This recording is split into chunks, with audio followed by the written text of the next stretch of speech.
It's Kate. And Oliver Hudson.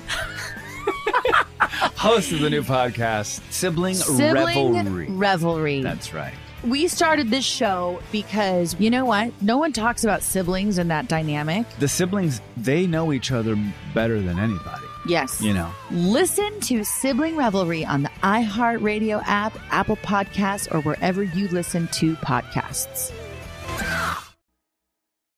I'm Jacob Goldstein. I used to host Planet Money. Now I'm starting a new show. It's called What's Your Problem? Every week on What's Your Problem, entrepreneurs and engineers describe the future they're going to build once they solve a few problems. I'm talking to people trying to figure out how to do things that no one on the planet knows how to do, from creating a drone delivery business to building a car that can truly drive itself. Listen to What's Your Problem on the iHeartRadio app or wherever you get your podcasts.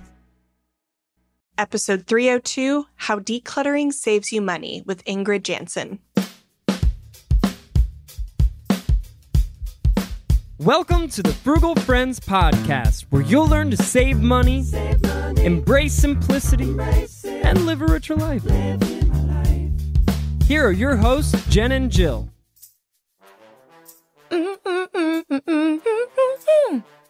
Welcome to the Frugal Friends podcast. My name is Jen. My name is Jill. And today we are talking with one half of the Declutter Hub podcast, Ingrid Jansen, about decluttering and specifically how it saves you money, because she's worked with a ton of one-on-one clients. She has a decluttering membership. So Ingrid has really seen a lot of people decluttering and how it's affected their finances. So we're really excited to share her insight with you guys, along with a lot of great tips. But first, our sponsor, Half Used. Sort of like a glass half full optimistic outlook, only much different. When the olive oil, shampoo, condiments in the fridge, cleaning products under the sink are half used, and we're at a crossroads in decision making. Should I buy more just 'cause? Or should I make it full used and minimize waste? We'll learn from Ingrid the right answer to that one. But for now, if you want your money to only be half used and potentially earn some interest, try a high-yield savings account. We like the one at CIT for their current 4.05% APY. frugalfriendspodcast.com/CIT. Open up that high-yield savings account. Make your money half used, or even better, not hardly used, but growing. I didn't know how you were going to do that. And when you did it, I was impressed. Thank you. I live to impress you, Jen. You do every day without even trying. Well, so something else that's impressive is Ingrid's tips to correlate decluttering and emotions and capacity with saving money. So we're not going like full send minimalists over here. We're not going full send OG Marie Kondo. We are going really attainable. We're going really practical. We both loved so many of the things that she said, but if you specifically are interested in decluttering and you love the topic, we do have a ton of episodes on decluttering. We have a lot on minimalism, but we'll talk about this in the interview, that minimalism and decluttering are not the same. So 281, How to Curate a Life with Less Stuff and More Intention with Christine Platt was a recent episode just a few weeks ago, it feels like. Mm-hmm. And then episode 144, Creative Ways to Declutter. So we talk about really the correlation between decluttering and frugality in those episodes. So those are really good ones to queue up after this one. This is such a good interview. I cannot wait for you all to hear all of the words of wisdom and tips Ingrid has to share. So let's do it. Ingrid, welcome to the Frugal Friends podcast. We're so excited to have at least one half of the Declutter Hub with us today. So thank you so much for hanging out with us. I love it. Thank you so much for having me. I'm delighted. I'm Dutch. I love saving money. So being frugal is completely up my street. So I'm like, yes, let's talk about money. We should not be shy about this. And I think Dutch people anyway are quite direct about talking about stuff anyway. So maybe that's a good thing. I don't know. But I appreciate you invited me. Absolutely. You're not afraid to jump into the hot topics of decluttering and finance, which is so excellent. We know this is such a well-loved topic of our listeners, and we're so looking forward to hearing what you have to say on the topic because you are far more expert than we are. So thanks for being here. Yeah, you're welcome. Yes. You're welcome. So I know you've spent a lot of time working with clients and decluttering. So can you start us off with how have you seen clutter negatively impact people's finances? What's the correlation there? Oh, wow. Okay. That could be a whole podcast in itself, Jen, because clutter impacts people's lives tremendously. I mean, not even money alone. It impacts children and partners and family life and spending and shopping habits. I mean, money has a massive impact, I think, on people's lives. And having a lot of clutter, of course, costs a lot of money. And that's definitely what I wanted to talk about in this podcast is like how can decluttering help you save money? Because I've seen the impact of people who have a lot of clutter, not only on their lives, but also on their finances, because you see a lot of overbuying, a lot of over shopping, a lot of just out of control paperwork. So people have no idea where they are, what the status is, how much money they have, what they are spending their money on. I mean, because the clutter creates so much chaos in people's houses, but also in their heads, in their minds, it all becomes this blurry mess. And then the overwhelm creeps in. And when people start to be overwhelmed, then they start to kind of panic a little bit. And then it's panic stations all around. And then you can't see clearly anymore. So you're like, oh, I don't know what I'm doing. I'm just surviving here. And it can really kind of spiral into even more clutter. And what is very interesting is that people who have a lot of clutter, sometimes you would think they would spend less money because they have a lot of clutter. But what we actually see is that they spend more money because they can't find what they have amongst all their clutter.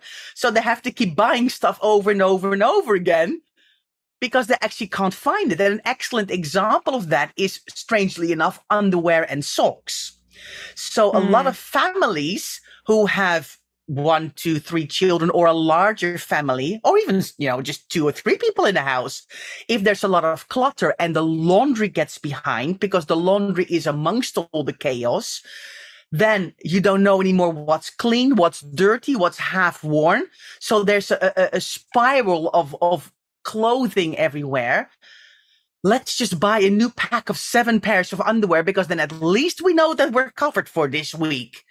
While actually, there's probably 150 pairs of underwear in the house somewhere, but nobody knows where they are. So they keep buying it over and over again. And you actually then perpetuate the clutter. And the more clothes you have, the worse it gets, which sounds so crazy because you would think if you have more clothes, you solve your problem. But it's actually the other way around. That's amazing to me that it'd be underwear and socks. Like that's the thing. That's what people are buying a ton of. But I could absolutely see this. I particularly will recognize this in my own self when it comes to food, because we can have clutter in a lot of different ways. Clutter in our pantry, so then we don't know what we have, so then we're buying more.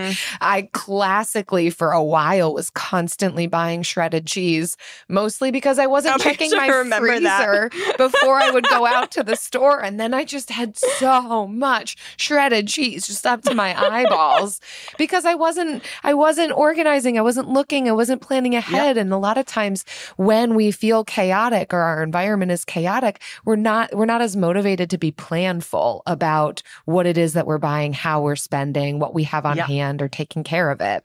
Yeah. Absolutely. Yeah. And I think that's definitely what I want to talk about as well is that meal planning that will definitely come back.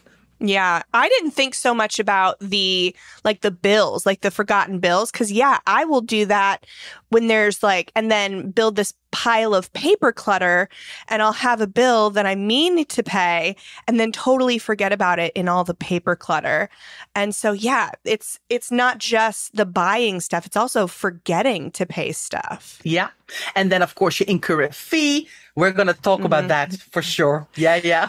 So let's start to talk then, Ingrid, about the positive correlation between decluttering and the positive benefits that has on finances. What have you seen there? Oh, amazing. I mean, one of our members in our membership, she started doing her house. She followed our process. She followed our plan. And one of the later steps in our membership is you have to do your paperwork. You go through your paperwork. You don't start with that because it's really hard to do. You need to get other areas in your house under control first.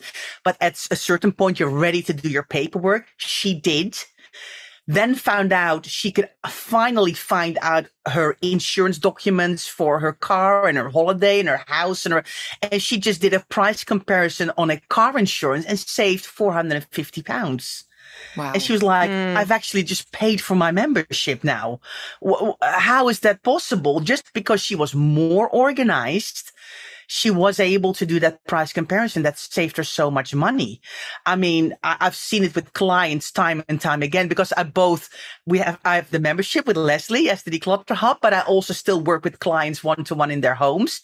And the amazing things that we find, I mean, even in cash, in coins and paperwork and change and other currencies from when they've been on holiday and pots and little trays of little change that we've in pockets and everything.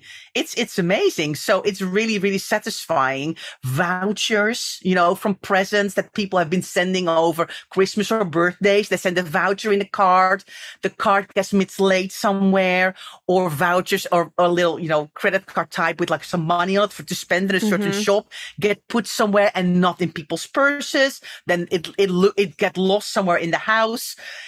It's very satisfying. Oh, I love finding a gift card. Yes. Money and gift cards. I love finding both. Yes. I recently found a very expensive bracelet that my client had lost. And we're not talking about a couple of £100. We're talking about a serious, beautiful diamond bracelet. And she misplaced it. She put it in a safe place. And then I couldn't remember where her safe place was. So that's the story, right? Always. I put it someplace where I wouldn't lose it. Then I lost it. Yes. Yeah. Same with some jewelry as well, some golden jewelry from another client that actually at some point she was like, it's been thrown away. Or maybe, I have had builders and people and cleaning people in my house. Maybe they saw it and they took it. I don't know. And then we removed something and suddenly, boom, there it drops out. Well, we did the happy dance, the two of us, because, those are the important stuff. The special occasion jewelry and things like that, But I mean, some people, when you find $10 or $20, they're super happy, Yeah. And it sounds like there's an inverse happening here too. Not only is there the possibility of finding money as you declutter, but the inverse of the negative impacts of having clutter. It's the opposite then. Then you know where things are and your bills are paid on time and you're not buying extra of these different items and you're not feeling as chaotic. So you're making wiser decisions. There's so many things I'm hearing you say of having less clutter. That doesn't mean that our houses are going to look exactly the same to one another, but whatever less clutter is to us can really help our budgets. I think what's really important, I think that's a very big part of our message, is that there's not a one size fits all. We don't expect that even our members have houses like we have, because everybody's got a different type of house. Their sizes is different. The amount of people in their family is different. Some people like more stuff around than others. Some people are just, I'm a professional organizer, but I'm not a minimalist. I still have picture frames and books and stuff. But the difference is that I can find everything. I know, I think just about a 99.9% of stuff that's in my house. I mean, we had a repair on our fridge at one point, and the fridge guy, the fridge repairman, asked me for something. He went, "Do you happen to have a soldering iron?" And I went, "I do. And I know where it is as well." And you're like, he nearly collapsed to the floor. He was like, "What?" I'm like, "It's in my garage. I think if knowing my husband, it's in one of these 2 or 3 drawers." And lo and behold, he was gobsmacked. So, it's very satisfying to be able to find everything and know what you have. Yeah. Yeah. Finding money and knowing where your things are.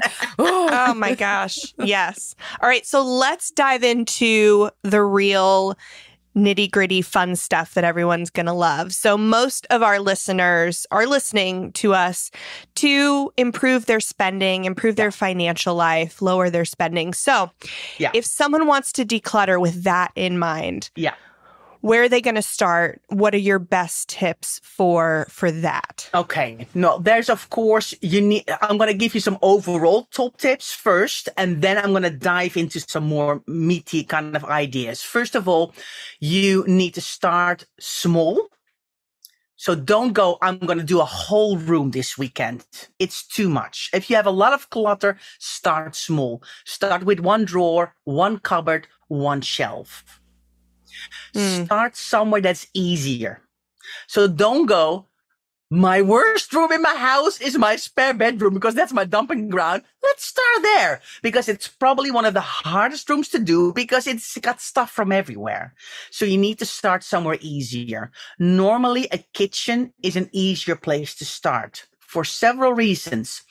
Unless you are I want to be a Michelin star chef, the kitchen has mugs and glasses and Tupperware and pots and pans. And so it's not so emotionally challenging to do kitchen items. And the kitchen already has small cupboards. While a bedroom has a big wardrobe, which immediately can feel quite overwhelming. And a kitchen has already small cupboards. So you can go, "I'm going to just do the cupboard that has my Tupperware, or the drawer that has my cutlery." And it's already kind of, you break it up this way. So that really helps. You need to start small and you need to start easier, and you build it up.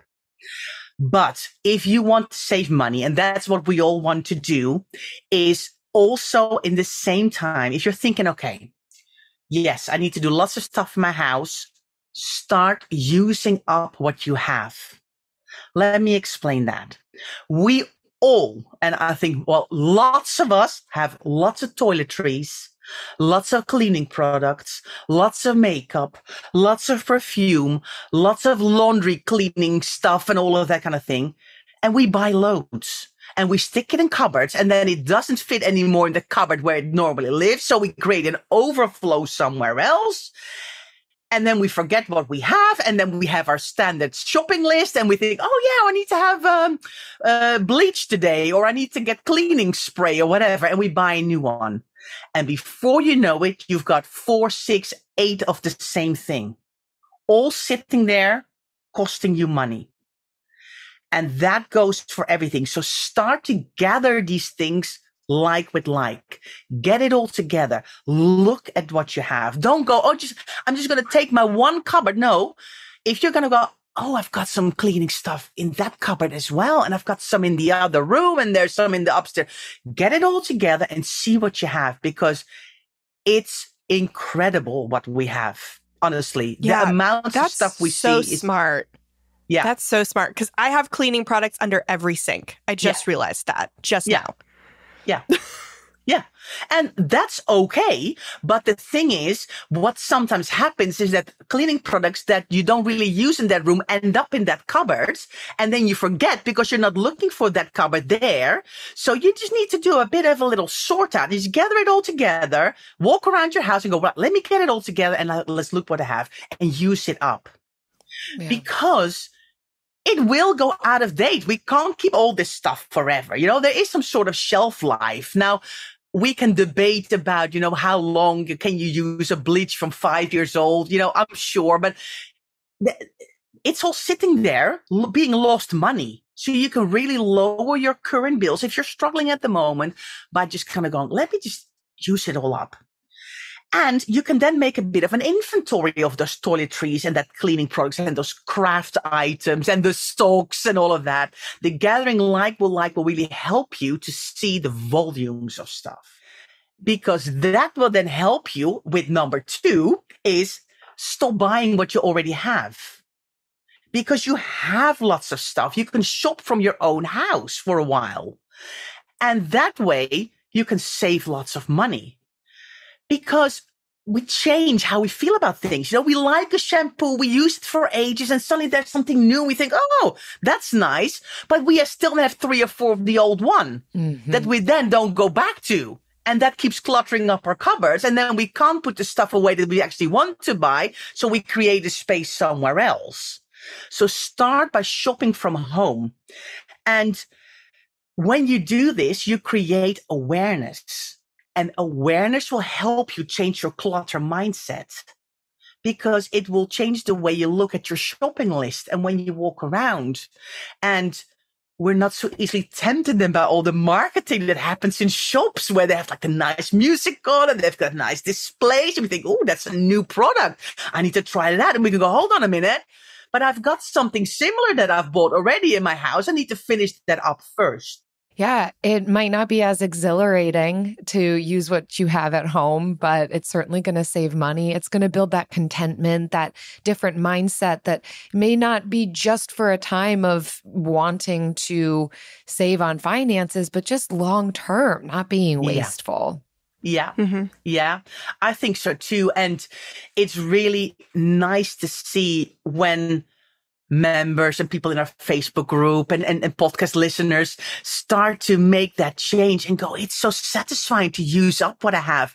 We have so many half-used items, like half-used toothpastes. And, when you go to like away and you go to maybe a hotel or a nicer place and they've got these little toiletries and you're like, oh, I'm going to take those home.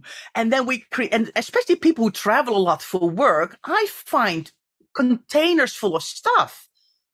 Use it all up, because by it sitting there, it's not going to go anywhere. It's just going to, long term, it's going to go off and then nobody can use it anymore. So it's really nice to see. We've got to create a use up container. And you can do that both with toiletries, but also, of course, in the food and in the pantry and all of those things. You can use it just a use-up container. And it's very satisfying. And people do start to get a buzz from that, like, I've used something up. Or, oh, I had 7 of these and now I only have 2 because 2 is plenty because the shops are open 24/7. And I don't have to have 7 in stock unless you live in the middle of nowhere and your shop is half an hour drive away. Then you need to have some sort of pantry. But sometimes I see pictures on socials and I'm like, it looks beautiful, but why have you got so much stuff in your pantry? Why do you have 5 spares? Is 1 not enough? When one is empty, you get the next one. Why do you have to have 6 lined up? Because they might be in there for 3 years. Preach. Preach. I have fallen in that algorithm on Instagram and TikTok, and I'm like, why? Why do you need 3 spares? Why? I get it. 1, you need a spare.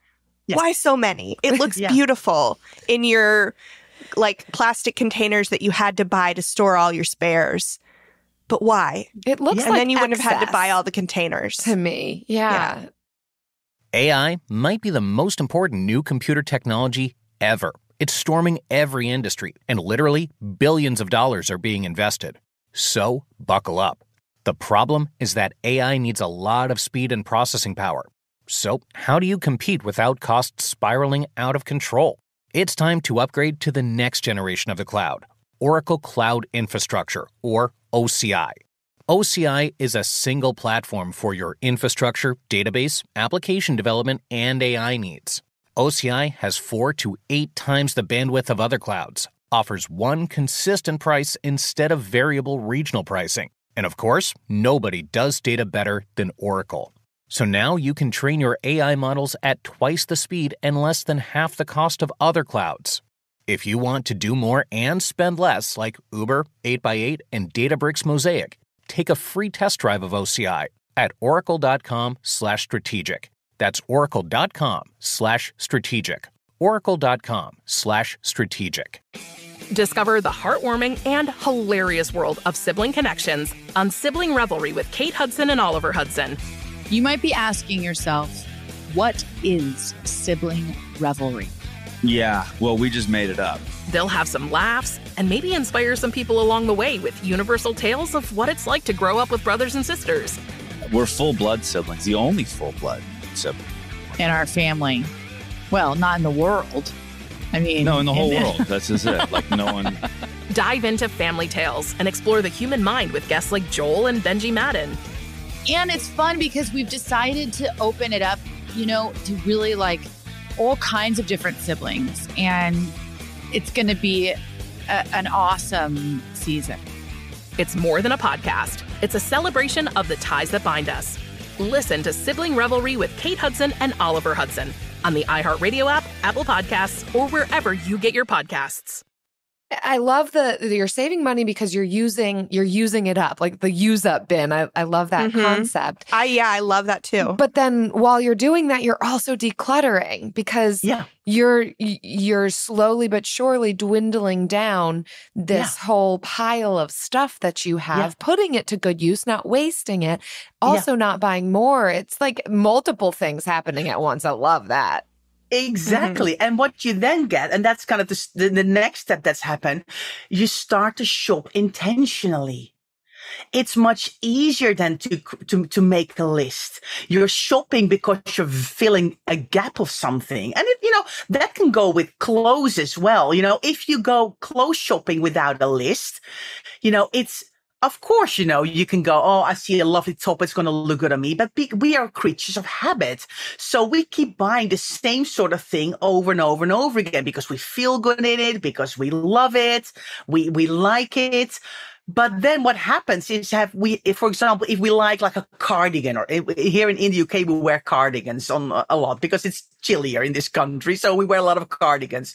And some people who love a cardigan will have 23, some in different colors, some in the same, because when they go to the shops and they go, oh, there's a cardigan. I like a cardigan. Let me buy that again. Or if jeans or whatever it is that your go-to item is. So you start to shop with gaps in mind.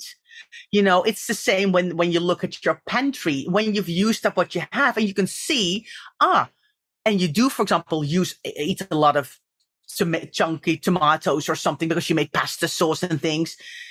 If okay, I'm going to go through a tray of those in the month, you can buy them on offer because then you have room to put them somewhere. But if everything is full, what happens? Things get put on top of the fridge and on the floor and in front of something, and then a cupboard can't open anymore.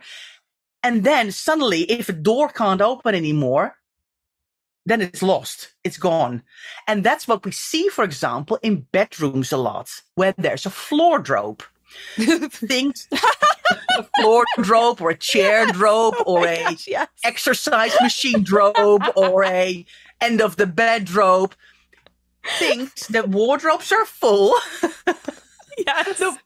We love that one. That's okay. fun. I will use that one for the rest of my life, Ingrid. Okay. The floor drope. Yeah. So what happens, because the cupboards are full, all the hangers are full, the wardrobe is bursting at the seams, the clothes you that actually are wearing, washing, ironing, trying to put back can't go in, so they get on a pile somewhere, and then it ends up on the floor because the thing topples over, or we find exercise machines with lots of clothes over them, because the wardrobes are full, and you can't open the doors anymore. And that's, I think, sometimes what people find a little bit scary, is that they say to us, but there's stuff everywhere. We want to declutter, and we want to organize and tidy it up. And I'm like, but you got nowhere to tidy it to because your cupboards are full. Mm-hmm. You need to, at one point, and that's why it's, again, so nice to start in the kitchen, because the cupboards are small and you can go, let's empty this cupboard. Let's see what we have. Let's decide what we want to keep. That's what we're going to put back. And once we do a couple of more cupboards, then the stuff that's out on the kitchen counters can go somewhere. Yeah. There's stuff on the kitchen counters because it can't be put away. Oh, I appreciate your focus on decluttering before organizing, because I think organizing, that could happen in a day, maybe a weekend. But if you've not gotten rid of the things you don't use or you have excess of or really taken inventory, then it's just all going to topple over again in that very week. And we're not actually getting to the root of the problem. Like organizing is great, but it sounds like as the next step beyond decluttering. And funny thing is that you say that, because actually after the organizing, then comes the storage. So a lot of people say to me, and also Leslie, what do I need to buy to get organized? And we're like, you're not going to buy anything. We first need to declutter what you have. There you go. It needs to find the right place where it lives, where it makes sense for you to look for that item. We can put it in a shoebox. It doesn't matter. It can be an empty Amazon box for if there's loads of those. The storage is the last phase in almost kind of making it look pretty and containerizing it more. The decluttering comes first, then the organizing. Where do I find this item? And then, okay, how am I going to find the right storage box? But what a lot of people do, they go, I'm so chaotic. I see all these beautiful pictures. I need to have containers to buy and put all my cereals and my rices and pastas in, because then I'm going to be organized. But actually, you have to be super organized to have beautiful pantries in see-through containers with labels. And what happens with those anyhow is typically the food item doesn't all fit into the beautiful container. So then you've got the container with the item on display and the box and the plastic is somewhere else too. And you're just creating like doubles, triples, quadruples of everything. Might as well just keep it in the box. It's a vicious cycle. It is. And you create a lot of work for yourself as well. And I'm not afraid to say, Jen and Jill, I am a professional organizer. I do not have containers for my cereals. They live in my original packaging, because I'm like, you heard it here first, folks. I know. And it was interesting because Leslie the other day said to me, she said, Ingrid, I think my life is getting a bit calmer. I'm considering buying some containers because I think I'm ready for this now. My kids are all grown up. I feel like it's so funny, isn't it? And I think I'm ready for the yet. containers. Because for me, definitely not. I don't want to spend that time. I just find other things more important. So for me, the container comes last. But, we might have some listeners who are like, I'm tuning out now. I can't listen anymore. No, I think everybody is going to resonate, or the majority will resonate with this, because we are all about the simplification of things. And sometimes organizing can feel complex. Decluttering, we get, that's simplifying. But and I say this all the time, I hate the show on Netflix From the Home Edit because it stresses me out, because it is really just shifting things into pretty plastic containers. Like, that is really complex. So I feel like you're giving people permission to simplify their decluttering, and even doing a slow build by maybe just first focusing on one room in the house, smallest drawers in the house, focusing on just using up first, is to giving permission to focus on one thing at a time and really simplify the process. So I love it. Yeah. Thank you. And I think in the beginning, people don't think about all the money they're going to save. They don't see that as a big reason why they want to declutter. They just want to have less overwhelm. They want to have less chaos in their head, in their house. But later what they see is the benefits with money, with better time management, with being far better on what priorities are, longer term goals. Because when you have a lot of clutter, life can be very stressful when you have to find your keys and your phone all the time. And when you have nothing prepared and you have to think at 10 to 6 in the evening, what are we having for dinner tonight? And then you're missing a couple of ingredients. It gets very, very stressful. And once you start to break through slowly but surely through that clutter a little bit and go, actually, wow, I'm going to think about what we're going to have in morning, what we're going to have this evening. So I can have, that's already can be a massive win. And then the next step can be actually, instead of shopping every day and driving past the shops, I'm going to try and only go 2 or 3 times a week. Wow, I'm saving so much time all of a sudden. Then I can do some other things. And then, wow, I'm going to try this whole meal planning thing. So you can't, run a marathon when you've never even walked around the block. Yeah, that's why the starting small is critical in decluttering. You can't go overnight and change all of these habits that having been ingrained in your life for such a long time. You can't all change it at the same time. And that's why we always talk about breaking it down all the time. And even when I'm going to do my kitchen, okay, make that even smaller. I'm going to look at my glasses today. Or when you're doing your wardrobe, today I'm looking at my trousers. And tomorrow I'm going to look at my tops. And next week I'm going to look at my t-shirts. And then I'm going to look at my pajamas or whatever it is. Keep breaking it down and going, I'm going to do all of the wardrobes. It can be too overwhelming. And then people run out of steam. And then they're like, oh, and I didn't finish this job. And then it becomes a negative experience. You're better off going, I'm going to set aside 20 or 30 minutes. I'm going to do a couple of bits and go me. I actually did it. And then it's a positive experience and you want to come back to something when it's positive. But when it's a really negative experience, I'm going to do my whole room. And after 1.5 hours, what have I done? The place is even more messy than when I started. And this is all going to go wrong here. And then it's like, and how do you come back from that? Yeah. Do you know what's always also a positive experience and just like a walk around the park? Yeah, you don't have to start small. You can dive straight in. The Bill of the Week.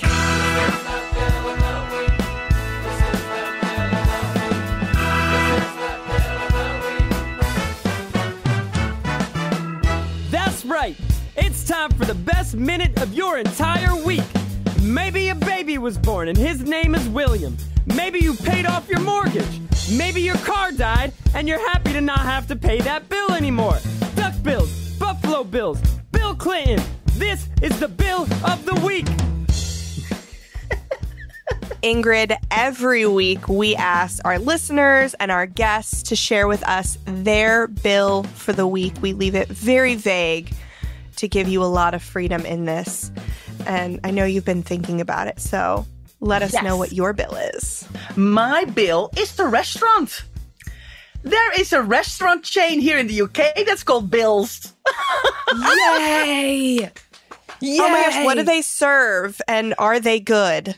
Yes, it's really nice. The restaurants can be quite a bit quirky from the inside. It feels a bit... Ooh. I mean, I haven't been to one in a while, but, because it hasn't happened. We've had a whole time that we couldn't go anywhere.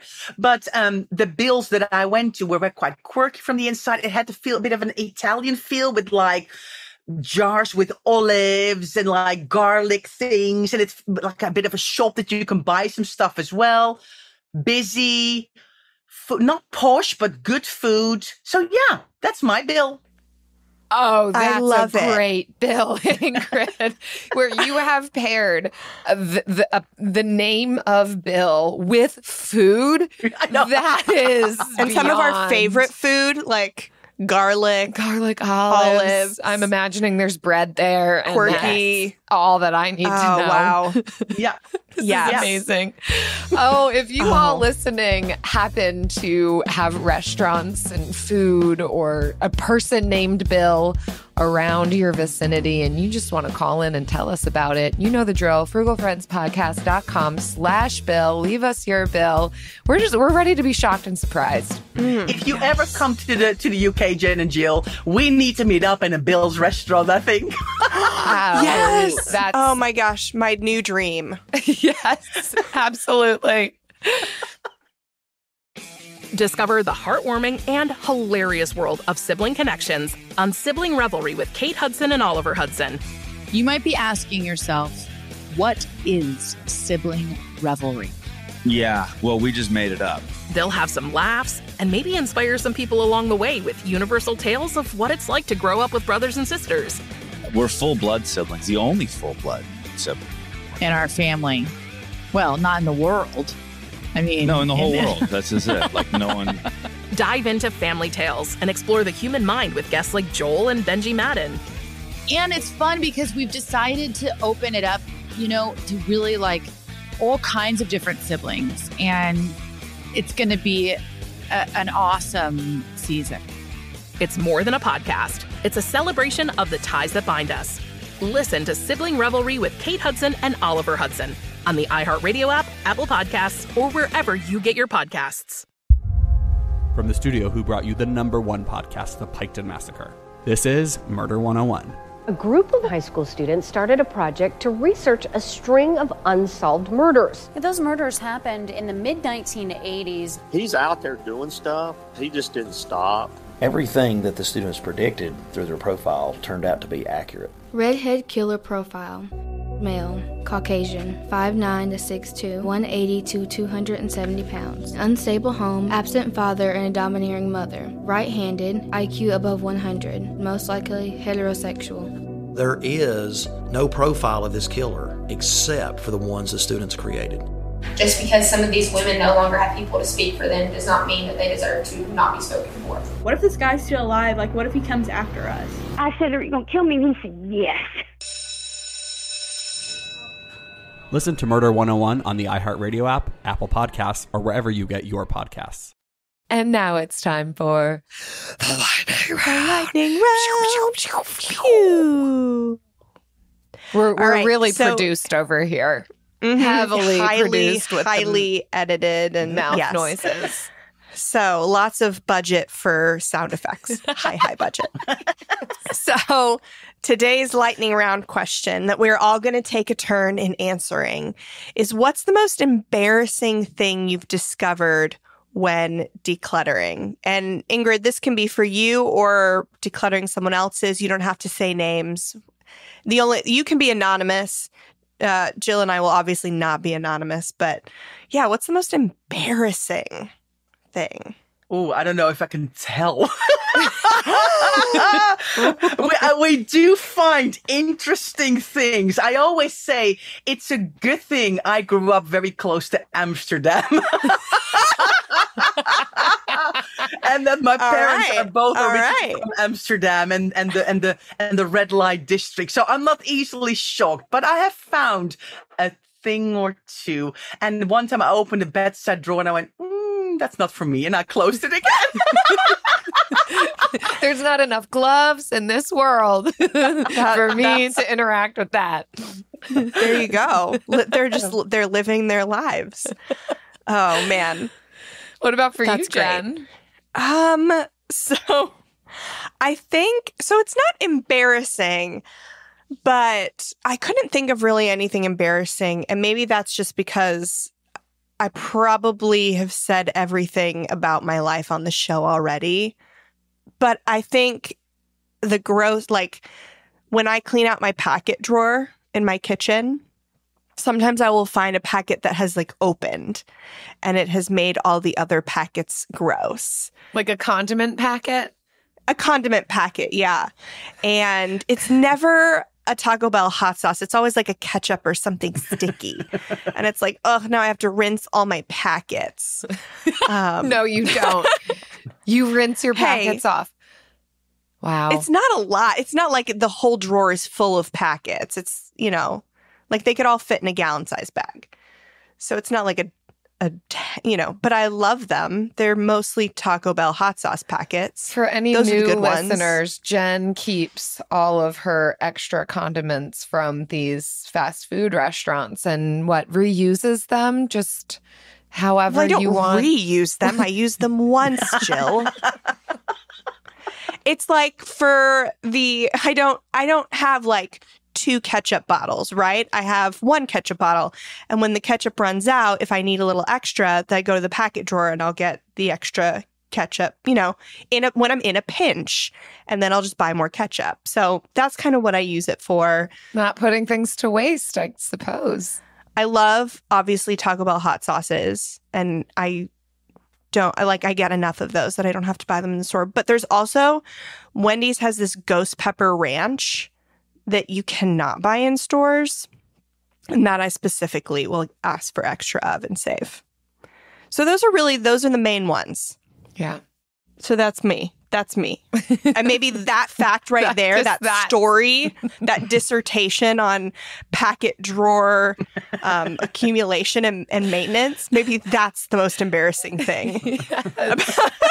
Potentially. Jill? My middle school journal. I was decluttering at one point in the midst of a move. Moves are great for that. If you allow it to. I know some people just throw everything and move it to the next spot and it just gets shoved back into the closet. But I have taken opportunities when we've moved to get rid of, sell, be kind to myself when we land in the next spot. And at one point, I came across one of my middle school journals, and it was just cringy. I just felt so deeply embarrassment to my core, that it wasn't this keepsake for me. I definitely threw it out, if not like shredded it before throwing it out, because I'm like, no one should ever read this, ever. I never want to read this again.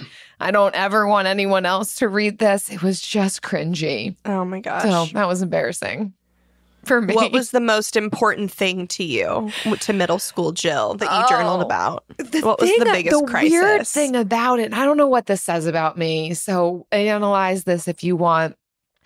I censored myself, as in I almost wrote as if someone else was going to find this journal and read it. And so I didn't use my journal for my truest of true thoughts, because I was always concerned someone else was going to find it and read it. So it was almost like the embarrassing part to me is that I felt as though I couldn't use my journal to just write how I actually thought. So it sounded like I was trying to be this autobiographer about like the things that I thought worthy of writing about. That's what stood out to me as the most important thing, is that I thought my life experiences needed to be censored for whoever might read it.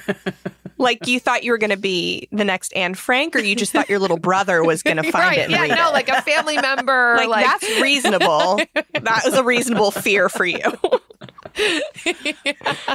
I don't know. I think I thought, oh yeah, what if this finds itself in a cat? I think it was family. What if family ever found it? And then I think I also had this idea that I was really dramatic as a child, and probably as an adult, that maybe someday this journal is going to find itself in a capsule, and people 100 years from now are going to read this and look back, and I don't know. Just be moved by your words. I threw it out. Oh, that's all there is to say. No one will ever read what middle school Jill wrote. Oh. Yep. Wow. Well, so if people want to read what you're writing, Ingrid, or hear what you're saying on your podcast, where can people get more from you? Couple of different ways. You can listen to our podcast. We've got the Declutter Hub podcast on any podcast player, or just go to declutterhub.com and then you will find the podcast and you can listen. Or you can join our Facebook group. We've got a lovely Facebook group called the Declutter Hub Community, Emotions-Based Decluttering, because we believe it's all about the emotions connected to stuff and not the stuff itself. You need to learn more about why the stuff is so hard, and it's not just as simple as let's get a bag and throw it all away. You need to learn from that. So yes, Facebook group and the podcast, definitely. Excellent. Thank you so much, Ingrid. We've learned a ton from you and had some laughs. What more could we ask for?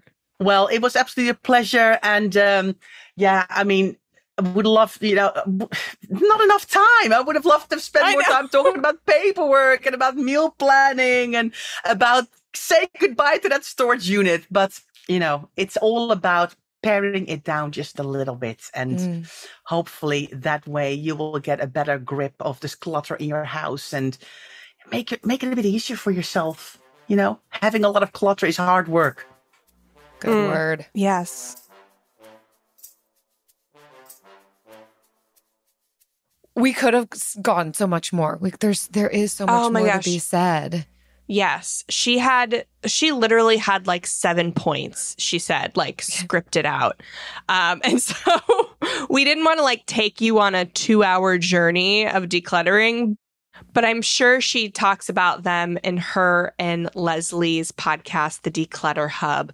So definitely check that out if you are interested in decluttering. That's what happens when you have a powerhouse in the space with her own podcast and group and still doing it, still going into people's homes and helping to declutter. So woman knows what she's talking about, which is amazing. And yes, I can't wait to meet her at Bill's. Oh, yes. I can't wait. That's going to be a good restaurant experience.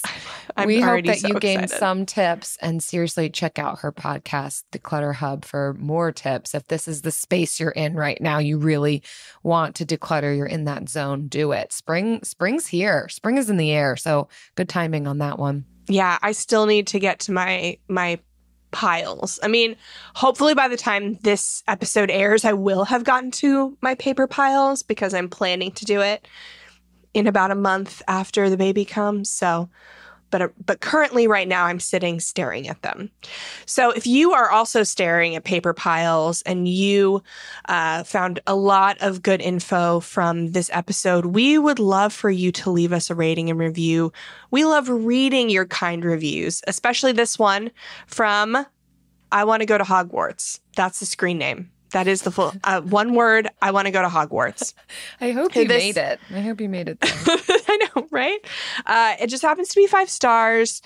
They say totally relatable. I truly love listening to this podcast. It's sensible, doable, not radical ways of thinking about money. It has rejuvenated my appreciation for what I have and the potential of what I can have. Ooh. Yes. What a good summary. I want to go to Hogwarts. I know. You guys know our show better than we do. I feel that way sometimes in reading these reviews, to hear another perspective or way of describing it. And I never would have chosen those words, but it feels right. Or at least I'm glad that that's what you've gotten from this. So ways to appreciate what you have and the potential of what you can have. What a beautiful summary. Yeah, it is what we're going for. And thank you, I Want to Go to Hogwarts, for so beautifully writing it down. So please keep listening. If you enjoyed the show, please take a minute to leave a rating and review because it helps potential new listeners know what our show is all about. So if they want radical ways of thinking about money that are not sensible or doable, they know this isn't the show for them. And we don't want them to waste their time. Well done, Jen. See y'all next time. Frugal Friends is produced by Eric Sirianni.